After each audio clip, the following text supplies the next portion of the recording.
I wanted to take this time while I had a long commute today and just kind of address some things that a couple of people that I know and a couple of forums that I've read that people are going through so much right now, whether it's due to a divorce, a breakup, or the loss of someone through death, what they're going through.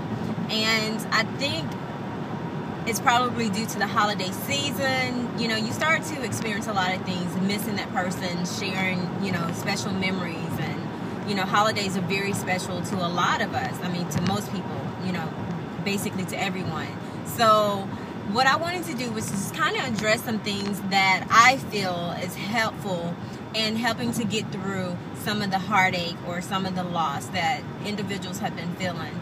Personally, I've had some tremendous loss in my life. I've gone through so much, and I can only share what has helped me.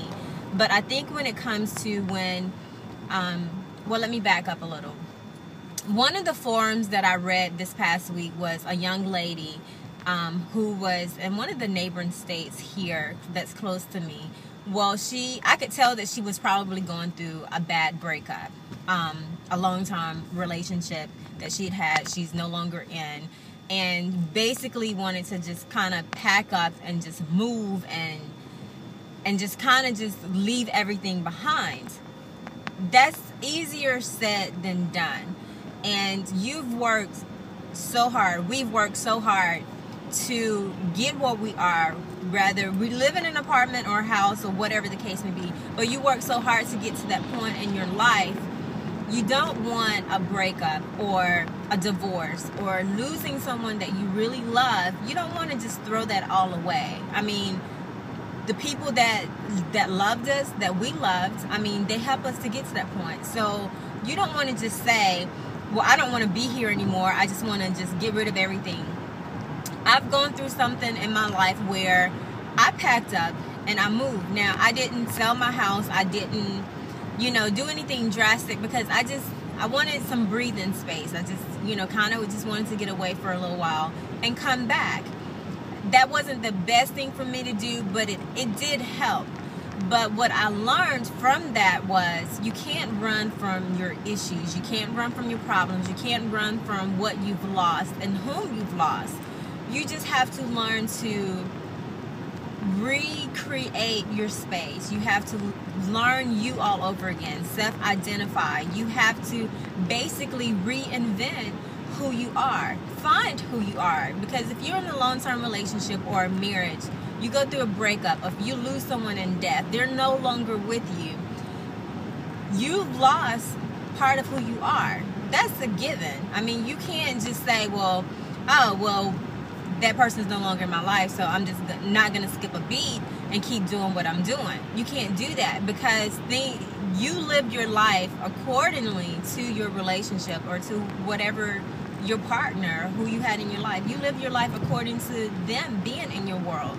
So what you need to do is find some way to say, okay, this is how I'm going to deal with the situation in a positive way. When it comes to like your house or a place that you've shared with someone, you need to reinvent that space, recreate it. And I tell people all the time, the two most important places in your apartment, your house, that you share with someone is going to be your bedroom and it's going to be your living area. So those are the two main spaces that you really want to recreate, reinvent those spaces. You don't have to go out and spend money. All you have to do is rearrange your furniture, turn your couch a different way, turn a chair. You may want to take out a piece of furniture, put it somewhere else in another room, bring in another piece of furniture from another room, change the pictures on your wall from one side to the other. That gives that space a totally different look. It gives it a totally different meaning because now you've recreated that space for you. And if you have children, for you and your child or your children. So, and then your bedroom. Reposition your bed. I mean, very simple. It's a very simple concept. I tell you, it is. Once you do it, you'll be like, oh my God, the space, it looks different, but it also feels different because you gave those rooms, you giving it a different type of energy. It's now, and you've worked hard. You put in some, sweat to kind of move that stuff around to get it to where it needs to be. So you're going to feel really good about the work that you've done. It seemed like what I'm saying is not like, it's not a magical fix by no means. I'm not saying when you do this, you're going to just, magically feel 100% better. But I guarantee you're going to feel at least 35 to 40% better.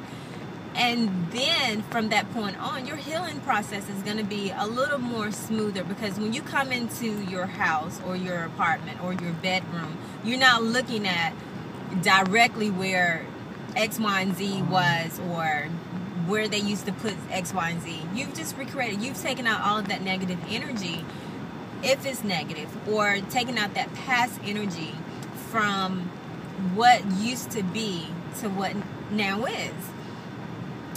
Your bedroom, some people, what I've done, and this is my personal story, is that I painted a wall. Paint is very inexpensive. Change the paint of your wall, the color of your wall. Reposition your bed. Take pillows from a couch, put it on your bed. Put the pillows from your bed on your couch. Your sleeping pillows, put new pillows on your bed. They're really inexpensive. Just rearranging pictures, put up a mirror. I mean, just things that's going to help with your healing process. When it comes to losing someone in death, that to me is the hardest thing to get over, because it's not like you have that opportunity in this present life to say, okay, well, I'm going to run into them again. There's an opportunity that maybe we can work this out. That person is gone. I mean, and it's harder to move past that. And sometimes we don't want to reinvent our space or recreate something different, especially if it was someone that was still in our life and they were just taken. I mean, it was unexpected, or if it was expected. You really don't want to lose those memories, but at some point you would have to kind of move past that. And if you have to, seek professional help to help deal with that, then I suggest that you do that. But it's the hardest thing. Death is the hardest thing to overcome. I mean, knowing personally, firsthand, I know it's the hardest thing to get over. But, for those who are living that are no longer in our lives, once we close that chapter in our lives or whatever, you have to have your mind right in every situation. You don't want to think irrational and just say, I want to change everything in my life. We get into routines, and our routines takes us back to the places that we used to eat, the places that we used to shop, the parks that we used to go walk in, or just things that we used to do. Still do some of the same activities. Change that. Change the places that you eat. Try something new. There's nothing wrong when you try something new. Change. When I tell you change is good, change is awesome. If you like going to this particular Chinese restaurant, your chances of someone else being at that restaurant, why go there? You're just gonna put salt on the wound. Go to another restaurant. There's nothing wrong with that. Go to other games. Go to something else. Pick up a hobby. Try something different.